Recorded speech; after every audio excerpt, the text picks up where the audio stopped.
me hear you say hallelujah. Let me hear you say I am blessed. Let me hear you say thank you, Jesus. Hello everybody, thank you so much for tuning back into my YouTube channel. So I've just been going through my YouTube analysis, on my YouTube studio, and I've just realized that I've got some new visitors that usually visit this channel.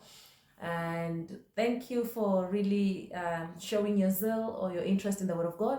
But I know that I've got some returning people that are coming to constantly feed their spirit in this channel. So this is what we do in this channel. We feed the spirit. Do not forget to like, share, subscribe, and comment. And hit the notification bell so that whenever I upload my videos on Wednesdays, then you get to view the content and feed your spirit. So today we just want to learn the Word of God in the book of Luke, chapter 10, verse 19. It reads that, behold, I give you authority to trample on serpents and scorpions and over all the power of the enemy, and nothing shall by any means hurt you. So this is Jesus speaking to his disciples.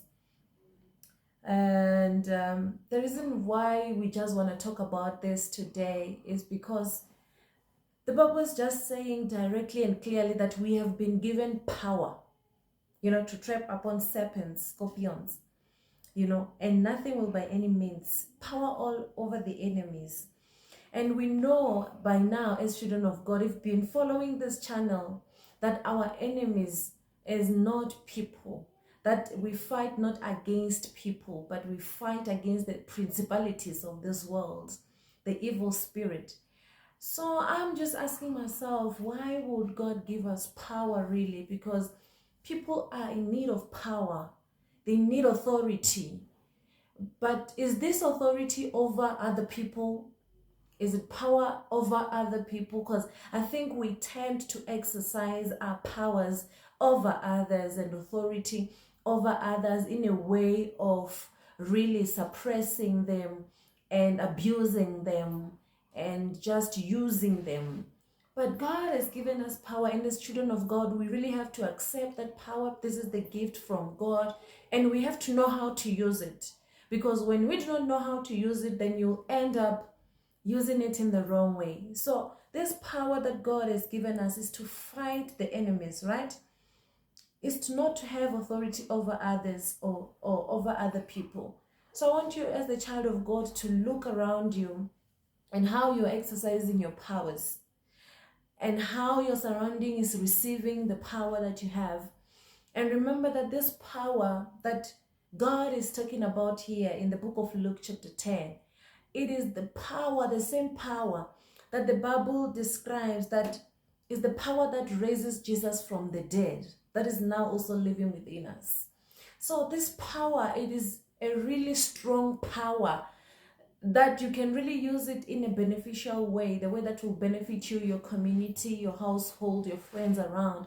You can use this power to pray for people, power to heal those that are sick around you, power to have dominion over the evil, the devil, power to conquer all the challenges of this world that come to you. Like, just imagine you using this power in a positive way, that how much of profit it will profit you as the child of God. Imagine this power if you use it to fight evil and to fight the enemy, which is the devil, and not people. You would live in peace with everyone, as the Bible instructs us to live in peace with everyone. So I just want you to be aware of this power that you have, and to encourage you not to really be afraid. You are loaded. They usually say you are loaded as the child of God. You've got power, so much power within you, that nothing will by any means hurt you. That's what the Bible says. Nothing will by any means hurt you. So we are found hurt, of course, in a lot of situations. But that is when you need to implement the power of God within you to ensure that you recover from the hurt that you've been hurt from. With the power of God that is within you, going out to the situation around you, going out to conquer on your behalf. So child of God, I just wanted to have a different mindset. about the power of God that has been given to us. Everyone has it, everyone has received it. So do not forget to like, share, comment, and subscribe. Let's talk about the word of God. Tell me how you received this word, and let's teach each other. So blessings, and see you in the next video. Goodbye. Let me